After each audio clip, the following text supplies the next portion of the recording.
What up, world? Waxvillain, Seattle, Washington. You already know what it is. Welcome to Two Gents and a Turntable Fireside Chat. We're going to have guest Jeff Benji joining soon. Super excited for this one. Going to talk about Sarason's album, Reflections of Self.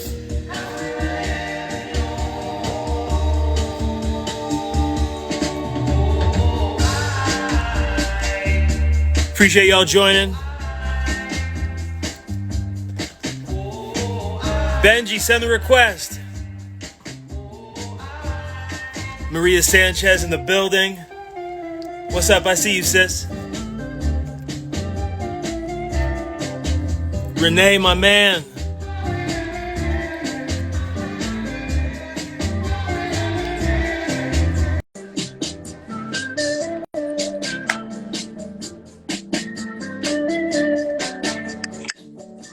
Benji, what up? Yo, how you doing? Man, I'm fantastic. I feel great. I had a fantastic day today. Me too, man. Wait. This is the part. This is the $1 million part right here.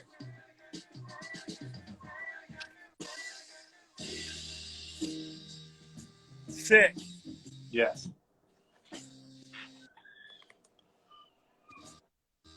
All right, so I guess we get into it.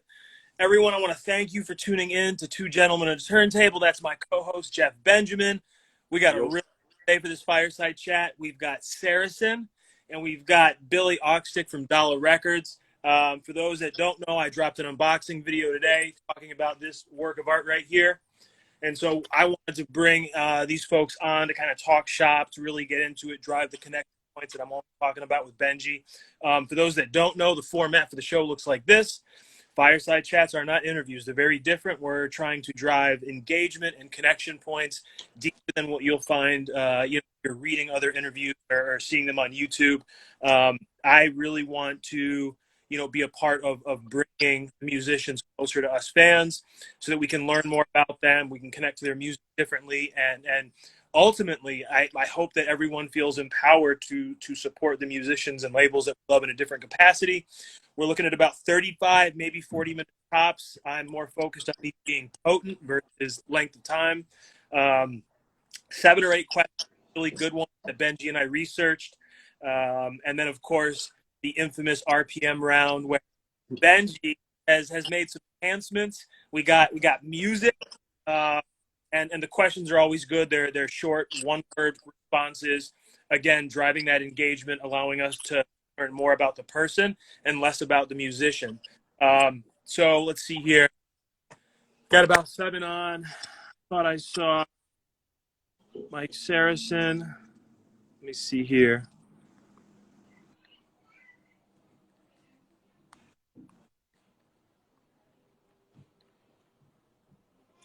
Sent the request. And I think Mike and Billy are going to be together. Oh, gentlemen. Oh, there they are. Thank you. How are you? This is amazing.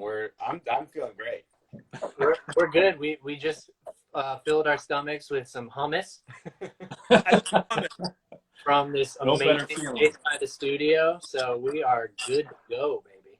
Awesome. Very cool. So before we get started, I'd like to just kind of introduce our guests and everything like that. Folks, I know that these are people. You've heard them across many different records last year, but I'll drive my introductions as is. On the left, we've got Billy Aukstik, that is found Dala Records. And for those who don't know, this man has had quite a career, many chapters, toured with recording artists Charles Bradley, Sharon King. And I was looking last night. This guy has done so many records. I saw Ghostface. I saw Mac Miller. This kind of goes on. So we're really excited to have you here. And the star of the show on the right goes by Sarason. His name is Michael Sarason. My introduction to Mike actually came last year with the Far East record. They put out like a Lovers Rock album, and I went over the moon for that. I thought that was just a fantastic record. Oh, Benji got it from Friends Out. Thank you, Benji. Yeah. And Sarason is also band leader for the Stripes. He's, you know, movie sound band that he's doing music there, but really, folks, he made a fantastic debut album, Dala Records. The wax is beautiful. We'll show that in a bit. This is a record that stands the test of time. No expiration date. This is something you're going to want to add to yourselves. I'm just so honored and thrilled to have both you guys live stream 2GENTs, and got lots of questions. So we'll go ahead and get into things. I think the first thing for me, and I always like to ask, is tell everybody who you are, what your music sounds like, and how they connect and find it. They can stream it and buy the wax. For sure. Yeah, so my name is Mike Sarason, and the record is Reflections of Self. It is my debut solo album. I've been playing music in different groups, putting out music for like 18 years or something already by now. But this is the first solo album. I think we'll probably get into this during the interview, but I kind of like to jump around styles. So I've put out a bunch of different music that covers a lot of different ground. This record, you know, kind of touches on some styles that were different than what I was doing in any of my other bands, and that's kind of what led me to create this album. You can find it on Dala Records website. You can find it via Soul Step Records. It's streaming wherever you stream music. Maybe you could tell them more about where to get it. Soon, hopefully, you'll be able to hear it in the Ground Central coffee shops in New York City. Wow. We're gonna do a partnership with this cool little coffee shop in the city, Awesome. creating their music. So you'll hear it there if you're in New York. But yeah, man. This record was, you know, just a total joy, and it was amazing to work with Mike. Amazing to work with the band that we put together. A lot of them, it was their first time recording for a Dala release, but a lot of them were like great friends of mine already. But this was kind of the first project that we all collectively worked on together. And man, it couldn't have turned out better. I was just like blown away. You know, I just gotta let them do their thing and let Mike go for it. And yeah, really happy with how it came out. Very Yeah, cool. I mean, from my end, it was cool because I knew Billy from a lot of the things that you mentioned. You know, like I had seen him play with some of the Dapkin groups like Charles Bradley, and frequently sitting in with other rap tongue groups here in New York City, Budos Band, etc. And we had gotten to know each other through the music scene. And he has this incredible studio, which is where we're at now, which is called Hive Mind, which is also where the Far East album was recorded. Oh, wow. As well as many other classics, right? Exactly. Kelly Finnegan. Yeah. I mean, you if you want to list some highlights of the studio. Yeah, let's see. Yeah, we've done a live session with Kelly Finnegan here. That was really fun. Other records we've worked on. Ikebe, right? Ikebe Shakedown. Ikebe Shakedown. Harlem Yeah. Gospel Travelers played there, right? Didn't they? Harlem Gospel Love that Travelers. record. Their new 45 was recorded here, and I believe their upcoming album. My two partners here at the studio are Vince Chiarito and Mike Buckley, both of whom are in Ikebe Shakedown. Okay. Vince is the bass player, and Mike is the tenor sax and bari sax player. And Vince is also an excellent engineer. So the studio gets a lot of work through Vince as an engineer, and he's doing a lot of those records out of Hive Mind. And then, yeah, I'm working on a bunch of stuff, and then all of our Dala releases are recorded here as well. So we're getting busy, and I'm thankful that it's now picking back up after COVID. We're starting to get busy again here. So it feels good to have people coming in and just mingling, and because that's like what the energy is and what we all feed off of, is just meeting people, and almost just like it's the random nature of it. Like, you don't know who might show up. somebody might be here might not expect, and then they end up playing on your record, and it like makes the song incredible. Yeah. That's how I try not to plan things too much. You plan it just enough, but like leave a little bit where there's that spontaneity, or just magic. So yeah, that there's a lot of magic on Mike's record for sure. Well, that kind of leads us a little bit into the next question here. I wanted to know, obviously we hear a lot about how the negative impacts of the pandemic with regards to touring and things like that, and musicians not being able to make money touring. But how's it affected you guys and your development as artists? Yeah. Well, for me, there was a definite adjustment period where I would say for a solid like 3 months or something, I was just in a funk, like straight up. I was in a creative funk.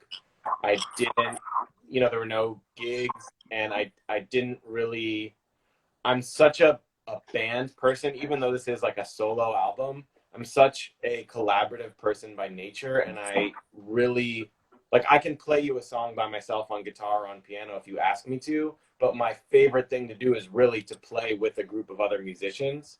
Mm-hmm. And so not having that, being cut off from that, was like a weird light that just went out.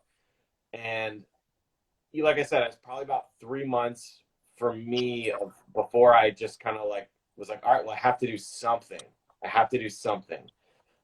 And I'm fortunate that I also have a little recording space like in the basement of where I live in Brooklyn. And one of my friends who's also in the Far East with me lives above me. We just make stuff in the basement all the time. That's like what we did this whole year, is just made stuff in the basement. Once we kind of like got into a groove, it was just like, who cares what this is for? Who cares who hears it? Let's just make stuff to be making stuff, so that so that you keep those muscles active, so you keep that your creativity as a muscle, like is not atrophying, so that you're still owning something. And that's kind of what helped me. I mean, I wound up recording more music, I feel like, during this year than maybe any other year. I don't know. Wow. Okay. Yeah. I had a similar thing where kind of when it started, I was like, oh no, like everything I've ever heard is now gone. Like, just because like I said, like we feed off of just being with other people, collaborating. That's like how it works. It being like the magic, the music, the goodness. But yeah, in a way, it was like, okay, like let me take a step back and just like analyze what I have been doing and maybe like make some changes. Where was I having bad habits for like creativity, or just like in general, just life, like it kind of just made you step back a little bit. And personally, like for me, with having the record label too, it actually was weirdly beneficial because I was able to like finally become the like CEO dude that I had like never been before, because I was just too busy to do that. And so not like I was able to be like, okay, let's really take a step back and kind of see what steps we can take to like position ourselves to get this music out to more people, rather than just like spinning the wheels of recording, because we were just doing that nonstop. And I was mostly producing and recording every release. So it was kind of crazy. But it gave me the chance to take that step back and just like analyze what we've done up to this point, and then kind of make some adjustments and like take some next steps to like get our music to more people. So that's the goal right now. Yeah, I mean, clearly you guys have both been very busy throughout this time. So, I could see that it's definitely had a positive impact in some ways, right? Yeah, I mean, if you haven't, it's funny, like the name of the album is Reflections of Self, and if you haven't taken some kind of time to self-reflect during this year. I mean, you know what? Like, everyone's had different life situations. I'm not going to say that you missed out because maybe there's something else you were dealing with. I don't know, but I feel like that's one of the kind of like silver linings, I guess, of this time, is that it has been such a time where you can, you know, really kind of think about like, all right, how do I want to be coming out of this? Mhm. What am I doing that's valuable for me, and what am I doing that like maybe wasn't so valuable, you know?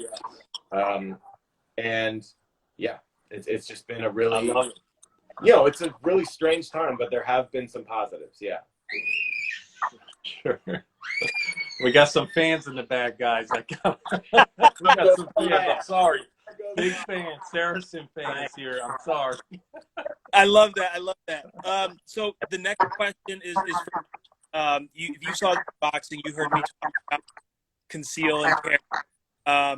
It's one of the few songs, I think maybe the only, a very significant transition, and to me, that all that like a woke moment. It was very static, and I was just curious how that came about. What are you trying to tell us with that song? It's beautiful. Yeah. All right. So that, you know, I'll zoom out a little bit. Like, this song has all these different chapters of my own life. Yeah. And I can kind of think about where I was. Like, some of these songs one of the songs was finished literally like in the studio. Like, the last thing I had to do was write the chorus for this song. So it was like super recent. But then some of them are just all these different chapters of my life. Like, there's one that was right when I moved to New York City. And this one, I feel like, was in the first maybe 2 years of me living in New York. I wrote this song. And it's called Conceal and Carry because it's not about like any kind of gun law, even though that's what that phrase, but it's more about just like what we as people, you know, sort of walk around and like hide and carry with us every day. And, you know, how we go out in the world presenting a version of ourselves and concealing certain things just to kind of get along in our day and exist in this society that we've created. And then there's, you know, there's some more like personal stuff for me, and just like, okay, maybe even not just in a public way, but maybe even from people that you're close with, you know, maybe even there's still certain things that you feel like you have to conceal. Mm-hmm. And so that's lyrically what it was talking about. And then as far as that moment, you know, it was just like, I remember writing that. Again, most of my stuff, like, I like to write collaboratively, but these songs were ones that came together mostly on my own, and then I brought them to the band. Mm-hmm. And I remember, like, this was when I was first getting into making really complicated GarageBand demos. Like, just throwing as many things as I could into the GarageBand Unlimited demo. tracks. Yeah, and I don't know. I remember doing this one and like even making just a fake version of that, you know, but I always wanted to be more like what you hear in the end, which is just like a full on like psych epic freak out moment. And maybe that's the unleashing of the stuff you've been holding on to. Or maybe it's just the things that you aren't saying that you are thinking about, that you wish that you could kind of manifest or bring forth or whatever. But it's just kind of like that. It's the opposite of the conceal. It's like the release, if you will. Wow. That's you know, that's crazy. I heard actually there's another song called Put Your Bags Down, and I forget the artist's name, but he tells this story when he sings it live about watching somebody on a bus, or on a train rather, holding his bags for a long period of time, and then finally realizing that he can put them down, and the sense of relief on his face was just kind of a metaphor for exactly what you talked about. Like, oh, wait a minute, I can put some of this stuff down, and that's amazing. I mean, it really is. We got to let some of this stuff go, so it's cool. Yeah. And that was, I mean, we definitely spent a lot of time on the mix on that one. Like that was by far the most like mix intensive song. We had to redo the whole console. Remember? Because What?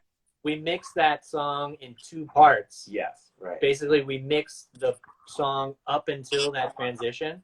Yeah. It's on an analog console, which is right here. You can't see it.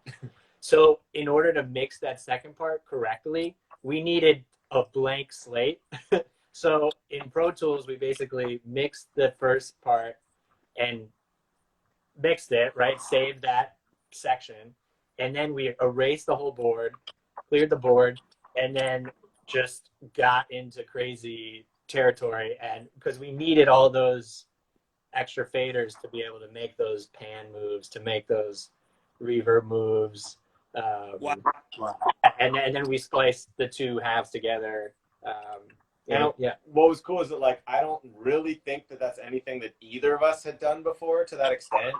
So it was kind of like a journey for both of us. Like, here's where I think I want it to go, and Billy's just like, yeah, let's try it. You know, which is more or less like the coolest part of this whole thing for me is like part of the reason this whole album happened to begin with is Billy being like, yeah, let's try it. You know, like some of these songs have been sitting around for a while, and it's because I don't know, I never really saw myself as a solo artist. I didn't know what would be the proper way to put them together. But then like I literally also here, I came to Hive Mind and just like played him a version of several of them just like on the piano, just sat down and played him most of these songs just as stripped down versions. And he was like, yeah, let's do this, you know? And if he had said, I'm not into that, like there might not be an album and they might just still be sitting, you know, in a folder. I don't know. Like, so really because Bill was just like, yeah, let's do this, that like all of this is here now. So I have immense gratitude. That's awesome. So much. It's so cool. And, you know, kind of leads into the next question. I mean, there are so many different sounds, musical styles on this record. Obviously, that's awesome. Billy gave you the freedom to sort of pursue all these different musical styles on this record. And it almost seems like, and you kind of touched on it earlier, you were stepping outside of your comfort zone, which I think a lot of your previous projects were reggae related or ska or rocksteady related, that sort of. And I didn't hear any of that on this album, but I heard just about every other genre. So, you know, was that a conscious decision to go that route? I would say so. I mean, you know, definitely you won't hear like things that were on previous albums from me, but at the same time I do think a lot of the things that are on my album are sounds, or at least things that relate to what you have heard on Billy's label, on Dala. Like there are kind of psyche tracks, there's plenty of obviously soul influenced stuff, there's some jazz influenced things, there's some just kind of like old school pop, and you know, when I was thinking about what to do with these songs, like that's why I thought to like, oh, maybe I'll play them for Billy and what he's got going on at Hive Mind, and could be a good way to kind of configure this into a cohesive thing. And yeah, that being said, like that's why they hadn't come out sooner, is because like I just didn't know, you know, I who do, like am I a pop artist? Like I don't know what to, you know, I don't know. But he helped me get the band together and just like make it into a fully realized vision, you know? Wow. Very, very cool. I call it, it's like Taste of Rainbow. You get a little bit of everything on this record. I mean, yeah. So the next question is for Billy. This is a really pretty album. It sounds like that. It feels like that. Can you tell us a little bit about what it meant to you to be a part of it, and maybe kind of the role you played, you know, as a producer? I know you did backup vocals and you did as well, but let us know what that experience, because I feel like as fans, we don't really know all the intricacies of sitting in that chair and the responsibility of taking vision and then putting it on record, you know? Yeah.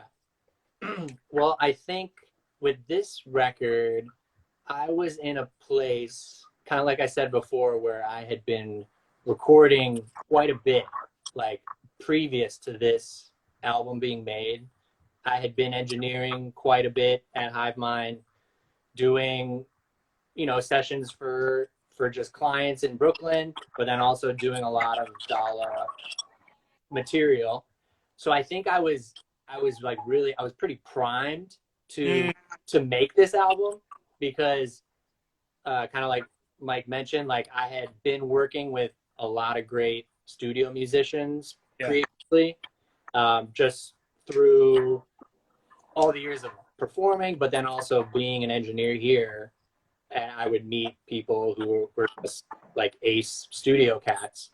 And so basically when Mike approached me, I was ready, and I had the facility, and I could almost just think in my mind, like, okay, I know exactly who's going to play on this, and not necessarily how it's going to be made, but I had like the vague structure in mind, and you know, the bones of what it might be.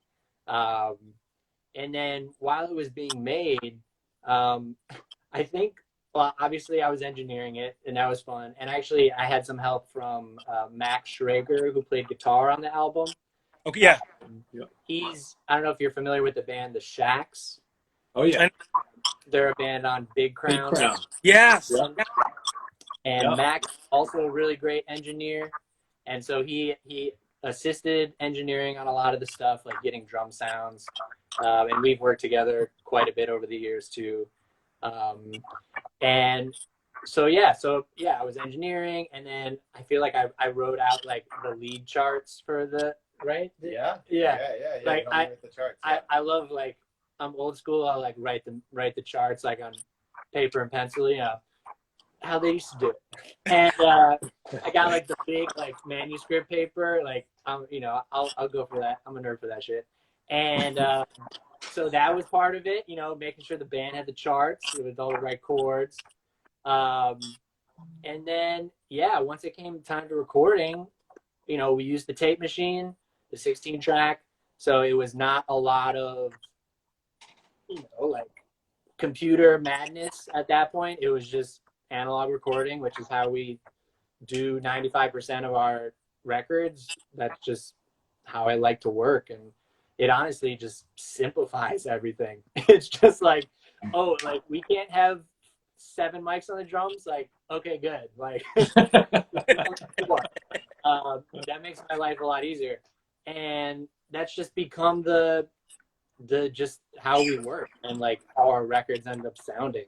And I think it helps the records, it helps the artists. I think I haven't talked to Mike. Oh, we've talked about this a little bit, but just like the way you make a record on tape, it takes away a lot of the like unknowns and a lot of the I don't know, maybe what ifs, and it just lets you sleep a little easier at night. Like, as long as your machine is working correctly, which luckily ours is, it's great. I feel like you can make an album pretty easily. Of course, you have to have good material. You have to have the good songs. You have to put in the work with the band. And, you know, I feel like we had a solid half day of rehearsing the band before, like in the studio, before we cut the songs, to make sure everybody knew what they were generally playing, you know, what their parts were on the tunes. And then after it was recorded, mixing it, and me and Mike mixed it together. You know, both our hands on the faders, old school. Like, we couldn't have done Conceal and Carry with just 2 hands. We needed 4 hands. That came in handy. So that was kind of my role, and I had a blast. I think it's the best thing we've ever made and put out at this point. Okay. It's definitely like top shelf Dala vibes. Yeah. All right, so this was for Mike. So why don't we do this more often? Is the last song on the album. It's the only cover on the album. It's a super fun. It's the song was written in the 40s, right? But it's the only song, or the only cover on the album. I mean, what made you guys decide to first cover that song, and then second put that as the last song in the album? Yeah. So this album is called Reflections Itself. This album is a very personal album to me. So when I realized, I was like, oh, I'm making a solo album, and I'm gonna call it Reflections of Self, and it's gonna have my name, it's gonna say Sarason like on it, I kind of at that point knew that I had to put that song on there. So that song is a song that my family would sing around like the living room growing up my entire childhood. And not just my I'm talking about like when my extended family got together at holidays. Yeah. It was like my grandma on the piano, and we'd sing like it's a party and I'll cry if I want. We'll like sing all that kind of like old pop music.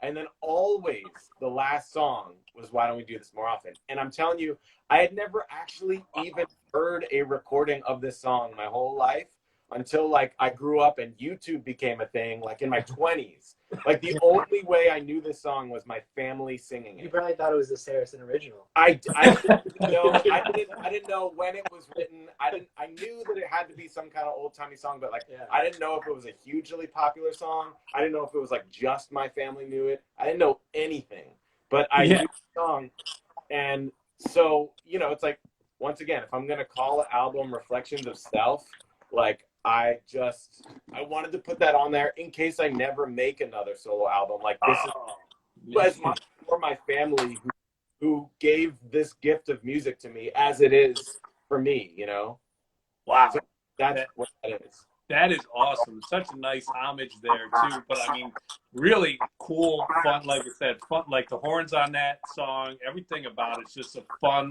sort of like tongue-in-cheek way to end the album. Like, And I love it. One of the background vocalists who sang on it is actually in the chat right now, Mel Johnston. Mel. Mel. And she said she'd love to go to a Saracen family gathering. So Wouldn't we all? Yeah, no, it's like, what's up, Mel? It's funny because I feel like as a kid you got to rebel at some point in your childhood, and my first rebellion was to be like, actually I hate music. Like, actually, no, I don't want to sing any of your songs. I don't like any of this. This is all dumb.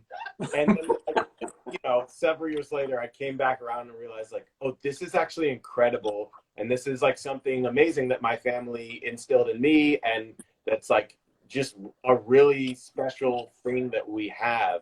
And I want to honor it, I kind of like did a whole 180 on that, where like at first, like, I don't like this. I don't like any music. Music is stupid, because like that was just like I was being whatever, like 12 years old and dumb, Yeah. Gotta rebel. Every kid's gotta rebel. But you found it back. I'm like tripping out because that was what I envisioned when I heard that song. Everything that you described there, I was thinking like the one, but the same family gathering together, holidays. That's a trip. You said a couple super personal album. I'm saying it, you feel it, hear it. What was it like? And I always like to ask this one for our vinyl collectors out there. What was it like when you open the box, you take your debut record out, you're looking at it, you put it on the turntable, and now you're hearing this collection of songs that was really, documented over the years. Yeah. Nobody knew about it, and now you're right here. What was that like? I mean, it's wild. I mean, it's wild to be talking to you. It's wild to see it growing and getting into people's hands and having their own experience. And like, I really hope, like, you saying what you said about that song is like my highest dream, that someone would hear that song and like understand that that's like what it's conveying is like, it's like you're at the end of a family hang at my house. We're going to play that song for you, and we're going to like, that's going to be like the goodbye, and then we're going to do it again sometime. We'll get together again and, another time. But hearing the record and seeing it, honestly, I actually just felt so lucky to be a part of this insane creative community, because, I look at the cover and it looks so incredible. And it's like, Yeah. my friend Caroline, who took the cover photo, and my friend Matt, who did the layout. And like, they're people that I actually grew up with. They're people from my hometown in Cincinnati. And they're both like, you know, professional designers, professional photographers. And like, they're just incredible. And then, you know, I listen to the music and it's like, I can't believe these people thought my songs were good enough to want to play them. And Billy, you know, like the whole thing, I just like, I can't believe this many people like cared to make this a reality, because ultimately, like, it wouldn't have happened if it was just me by myself, you know? So really, I'm just super grateful that to be part of like this community here in New York that helped bring this to fruition. Wow. Awesome. Thank Yeah, you. I mean, that artwork is incredible. I mean, Wax and I are both big fans of album art, and I mean, just really the execution all around, and I love the font too. I mean, the way it says Sarason up there. I mean, nice all around. Yeah, man. I mean, like I said, like, you know, big up Caroline Tompkins. Go check out her photography. She's an incredible freelance photographer. Matt Kurzmark, designer and guitar player, multi-talented, you know. So yeah, shout out to them. And Soul Step Records, we got to give it up. Full step. They made the vinyl happen, so That's true. this is big ups for them. And, Making dreams come true out there. definitely. And this was our first collaboration with them for Dala. Yeah. With them. So it was awesome. I had been a fan of Melvin's for a while, and yeah, it just made perfect sense. And yeah, I'm so happy we got to work together on this specific record. Yeah. That's dope. That's dope. So, Billy, I got for you. It's the last one, and it's something that I really wanted to kind of shine the light on for everyone, because I think, you know, maybe we don't know about it or see it, but could you maybe share like a gem, a memory from your time touring with the Daptone artists, something that stands out and would be really cool for fans to hear or about? Man, oh man, there's so many. There's so many like great ones. I feel like a couple of them I can't say. But like my hope, You Yeah, can though. I mean, really, you my can hope is if that you wanted over to. time all the stories will come out. Like someone, well, it's funny because actually one of our friends here in Brooklyn just is publishing a book about That's Daptone. Jess. Jessica Lipsky. Jess Yeah. is coming on next week.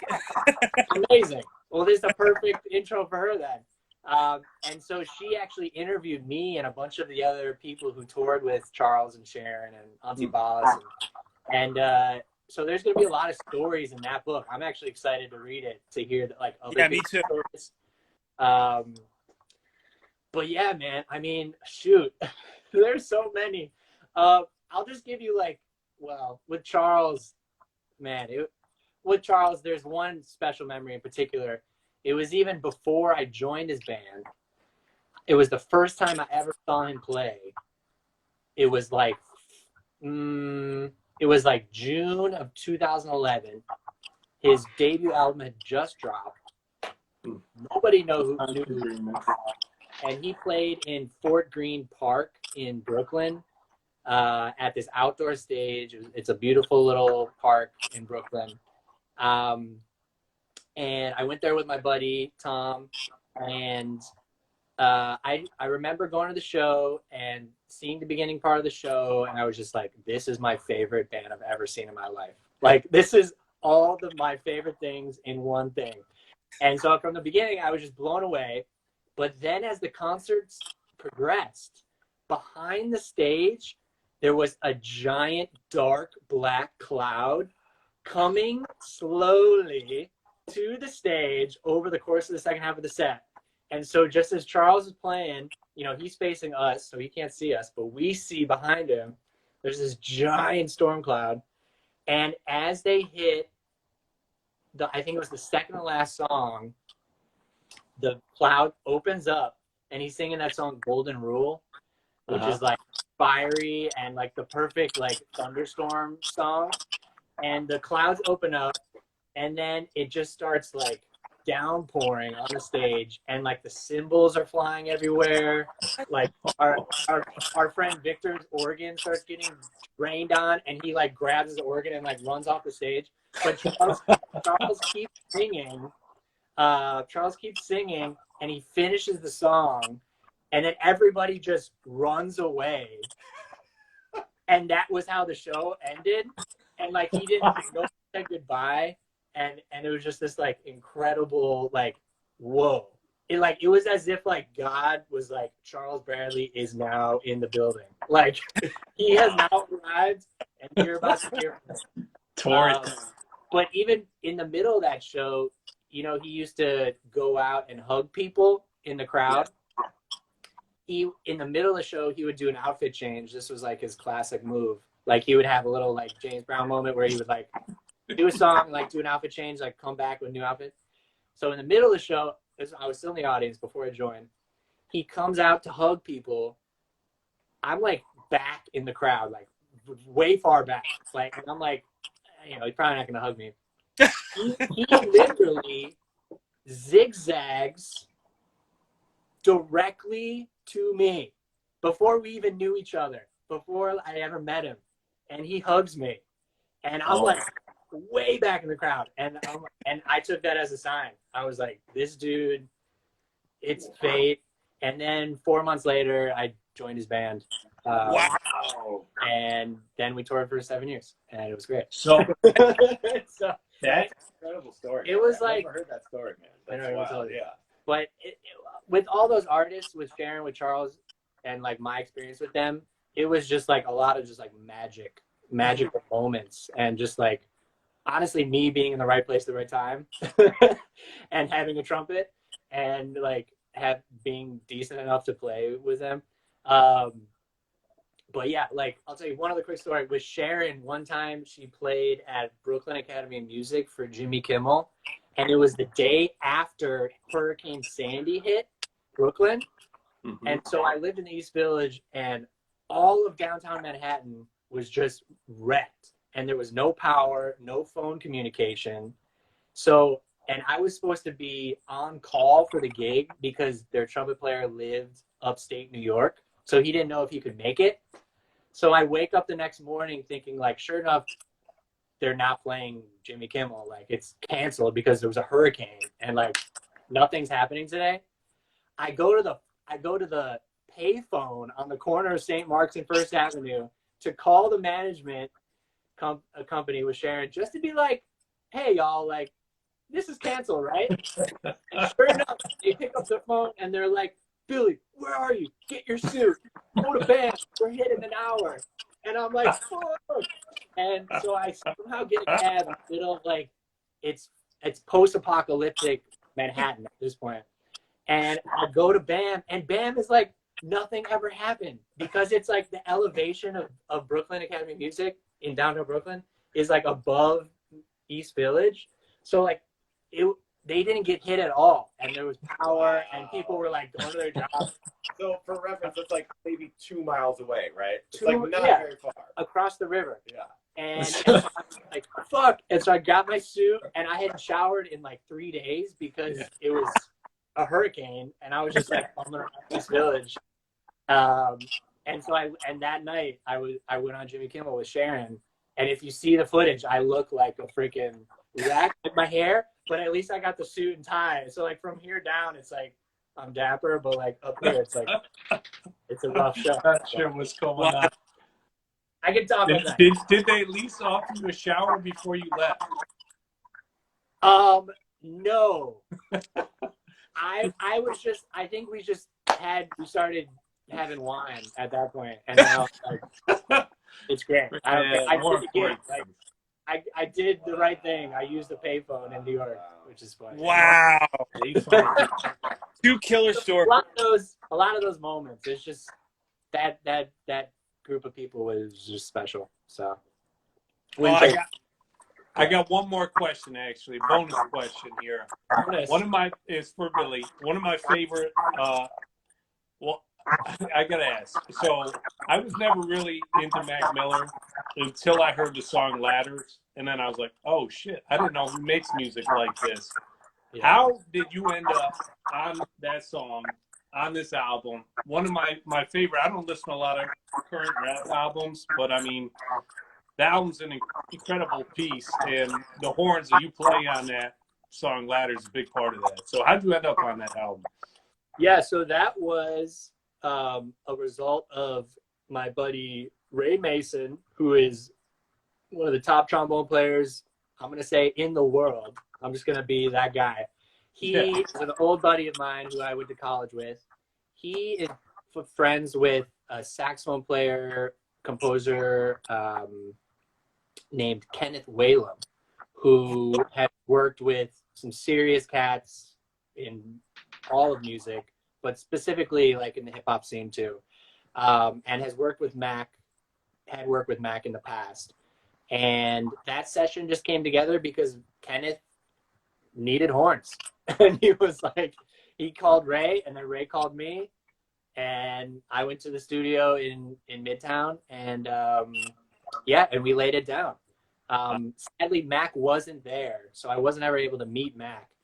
But I actually wasn't really, I hadn't listened to much of his music previous to being on this record. But now, since I played on that and since his passing, I've started to like do a pretty deep dive into his stuff, and I love it, man. He was I'm telling you, I saw the album got released, and I was like, I didn't really listen to it, and I was like, oh, I'll check. I'm looking for new music.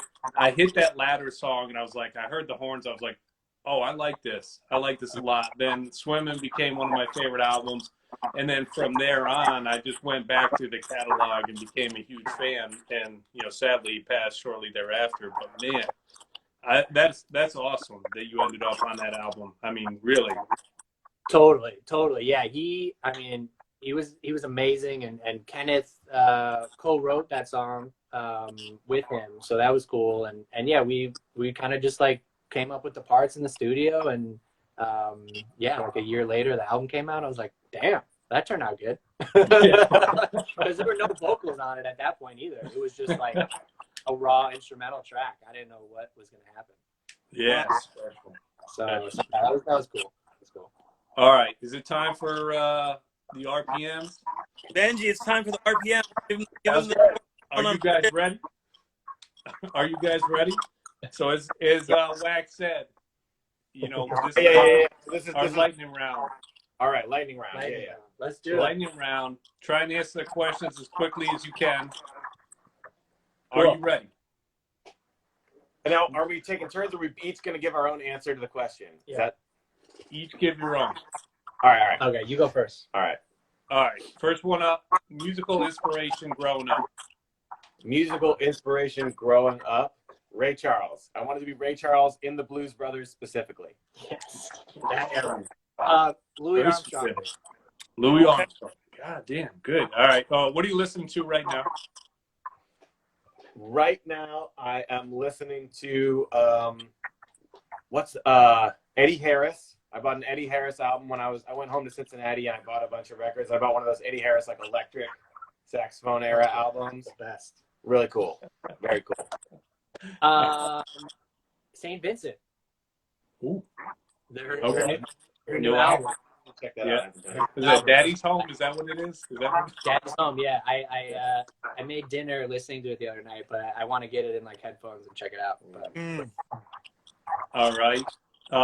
Last record you bought?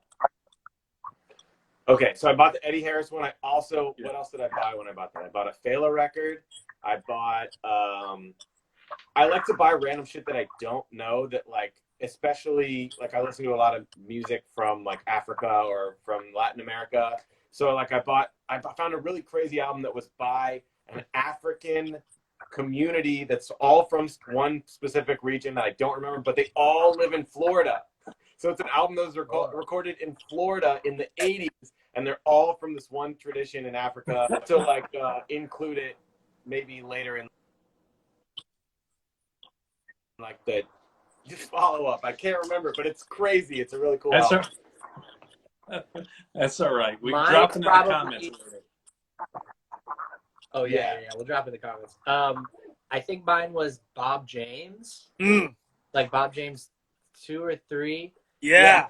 I've been like getting into creating some like sample material. So I was trying to get to the root. Okay. All right. Favorite album of all time? Oh man, It's All so right. hard. So I'm not good at this because mine changes over time. Sorry, we're just like trying to save some battery here. We're gonna plug us in here. Oh, you got low bat. Low we bat. got low bat. Uh-oh. And now we're What's going on? I'm like, not again. I'll just, all right, here we go. So, all right. I was thinking. Why don't you? Can you go first? Can you do album? I don't know. Yeah. You gotta think So about I actually brought mine. Oh, for Billy. My over man there. came prepared. Billy came prepared. Oh, It's this. Hugh Masekela. Yeah. Tequila Gur. Oh, Y'all know this one? I don't know that one, but I know Hugh. Yeah. So I think this was the first record he made when he moved to New York, or at least visited New York, like mid '60s. And yeah, it's amazing. It's there's no singing, just instrumental. And it's like, him trying to make like a New York jazz record, but him sounding like himself. And I just made a note. I'm gonna track that one down. I like that. Yeah. It's Gur. It's Gur with 3 R's. Don't get the one with 2 R's. Yeah. That's like a bad pressing of the. Don't get that. Sure. Yeah. The 2 R's is a fake. It's a fake record. Yeah. It's a bootleg. Okay, so the thing is, I don't like. It's hard for me to pick favorite albums because they're like Lightning change round. over time. Mike, it's a lightning round, man. Come on. I'll give you two that I can always go back to. One is Tikla's album called Tikla versus Axelrod, and one is the first Menahan Street Band album, Make the Robot Walk. I can always go back to those. Yeah, you can't go wrong there. Yeah, You can't go wrong. All right. Do you prefer 45s or LPs? I'm an LP kind of guy, Reflections of Self. I like to sit down and have an evening. Like I'm not trying to get up and change it every 5 seconds. I want to sit down and have an experience. Relax. Yeah, I definitely over quarantine I've become an LP guy, just because you got that time. You can put in more that time. Quarantine has done wonders for the LP. Totally. Honestly, though, that'd be an interesting study. Like, have there been more album streams since rather than singles? But yeah, also I love the artwork of an LP. Yeah. The fact that you can just make this like amazing piece of art. Yeah. A 45 could be cool, but it's just like a label. So with the LP, you get like a lot of credits. You get the insert sometimes. So pick it over, look through it. Yeah, for sure. Yeah. Black vinyl or colored vinyl? I guess I'm a traditionalist. I'm down with the colored vinyl in terms of like the artistic flair it brings, but like, there's nothing like a classic like, Atlantic LP that's just a black LP with like the red and green logo. That's like, I love that. Can't go wrong. I'm starting to come around with the color vinyl. Ever since we started making some, I'm like, this is pretty cool, guys. Yes. Well, even with Mike's album in particular, like the reflective vinyl, just complements the album perfectly. So when you got something like that just enhances the packaging. But all right, Totally. How many records do you guys have in your collection? Ooh. My vinyl collection is not massive. I would say it's probably maybe like 200 LPs and like, I don't know, maybe somewhere 75, 100, 45s. It's not crazy. No shame. This is like therapy for like record hoarders. I bought one of those like LP bin things. Like I think there's like a website called like lpbin.com. Yeah. And I want that. Dude, it's super dope looking, and it's like a mahogany wood. But I have one of those filled to the brim with LPs. I want to say it's like around 300 or 400 LPs. LP bins. Shout out LP Bins. Yeah, we need that sponsorship, bro. Yeah. What up? Yeah, and then 45s, like I would collect 45s on the road with Charles and Sharon. So we would just amass so many records. It was crazy. Were they collectors themselves? Charles had a collection. I feel like it was just records he collected like over the course of his life that just, followed him and ended up at his house. He wouldn't so much collect on the road. Okay. I think he bought like one or two on the road, and then he was like, Billy, hold on to this for me. Yeah. And then like he never got it back for me, so I just have like doubles of a bunch of shit. You're holding some for Yeah. Like a That's Chambers awesome. Brothers record, I never got back to him.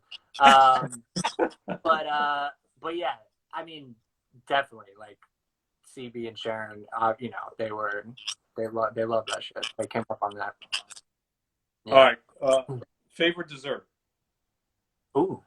Fuck, dude, I love me some desserts. All right, I'll just say favorite dessert. I'll go with like some kind of berry pie, like a strawberry or a blueberry pie. Good choice. Straight Ooh. fast, huh? Dude, I'm gonna say this like cracked out like dessert my mom's friend used to make for us when we were kids. It's this like graham cracker, chocolate, fudge, and ice cream like cake. Whoa. Ooh.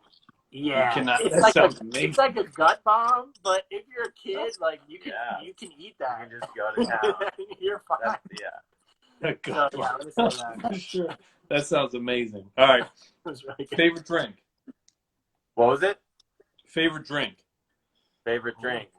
Right now, it's like spring, summer. I just want something that's got like maybe like some fresh herbs or something, like a mint julep, you know what I mean? Some mint, something that's got like something herbaceous going on.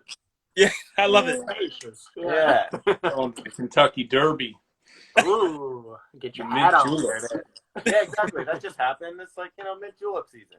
Yeah, it is. It is. 'Tis the season. Yeah, I mean, I'm also I'd say like either a mojito or like a what's a mule, Moscow Mule. Oh, Yeah. yes. Love a Moscow Mule. Classics. Yeah. All right. The copper mug. Get that. Can't go wrong. Favorite concert and why? Oh, God. Oh, God. All right, so I'll think of, there's so many, like the classic ones for me was when I was young that really blew my mind and opened my world up. And I would say one band that was also a genre-bending band that blew my mind as a young person was a group from LA called Ozo Motley. Do you know that? Ozo Motley, like I had just never seen a band that could do all of those things. And, that was my first time being exposed to a lot of those like specific Latin styles that I now am, as an adult, still digging deeper and deeper into. But they were combining it with things that I did know, like funk and hip hop. And they're like, in their early days, they used to tour as like a 10-piece band, and it was epic, man. They just destroyed the first time I saw them. It was unbelievable. Yeah. Fuck. It's so hard. I mean, I would say that first time with Charles, seeing Charles. I mean, Charles Bradley came and hugged you in the crowd. I don't think you have to say anything more, Billy. Yeah. I mean, But I'm trying to think really, of like a if you can top that, by all means. But I'm trying to think of like a non-Daptone artist. I want to say when I saw, I was it Bonnaroo? Oh, wow. I think I saw, Radiohead at Bonnaroo. Ooh. Okay. Great show. It was also like a party. So I think for like the general vibe of that experience, I don't really remember the music. He was on mushrooms. you don't remember, you just felt it, right? Read that as he was on mushrooms. Yeah. Oh, no, never. Just like festivals. Festivals are great. Just generally festival shows. Like, it's so fun. You get to meet so many other people and like just see weird people and mingle and stuff. So festival shows are fun. Weird people are cool. Yeah, man. They buy records. That's right. Yeah. All right, that does it for the lightning round. That's the lightning round. That was one of the best lightning rounds we've had. I want to say those are the most exotic drink selections we've heard yet in 2021. So I'm thinking it's a New York thing. I appreciate it. You know, That's what's up. That's man. great. We're on. I'm just feeling. Let's not forget about that glorious dessert Billy just talked about. I'm gonna see if my wife can whip one of those up. Yeah, I'll have to get the recipe from my mom's friend Sue. So maybe I'll please drop that in the comments too. the DMs. So listen, I want to thank you guys so much for sitting down with us and, kind of enabling us to get these connection points to learn more about you, kind of insights on the album that I don't think that anybody could read or watch anywhere. So this is really special for us. Folks, here's the album, Sarason, Reflections of Self, colored vinyl. Shop it on Dala Records. I think Soul Step Records still has it. Streaming on all services. I'm going to say this again. I think it was a work of art. It was a masterpiece. There's nothing that I would add or take away from it. Timeless album. I do believe that our children will talk about this record someday. So please go ahead and follow Sarason, follow Dala Records. Guys, thank you so much. Have a fantastic night, and hopefully we can do this again in the future. Love you. Right. Thank you guys, Cheers, guys so much. Really appreciate it. Yeah. Cheers. Appreciate it. Take care, guys. Take care. All right. Have a good night. Be good. Go have a Charge that battery. All right. Peace. See ya. That was great. Hey man, another one in the books. And what more can you ask for? Sarason. You killed the lightning round. Where was the music though? I thought you were gonna play it. Oh, I thought I can't DJ and orchestrate the. Oh, come on, man. We got. I missed the assigned to in the task list on that. Next time I got it because it's a good song. That was a really good one. I hope everybody enjoyed tuning in. Thanks for sitting with us for almost an hour. Super insightful. We learned lots. I think, the stories from, Billy traveling, the one with Charles Bradley, all that stuff is really special. And that is what we're constantly trying to bring, to this live stream, 2GENTs and a Turntable, to drive the engagement, the connection points. Maybe some of you learned, about Sarason for the first time. Like we said, this is a fantastic album, Far East, and then his debut solo album. I encourage you to go stream them, to go buy the vinyl. I thought they were fantastic listens, fantastic records. Benji hopped on it too. So it's just really exciting to kind of embrace these new artists, these new labels, share it with all of you on the platform to kind of amplify the sound. And I definitely want to bring them back. I want to, talk to Billy again when he's putting out some music. And I'm very interested to hear what's next from Sarason. So thank you, everybody. Waxvillain, Jeff, Benji, we're out. That's all.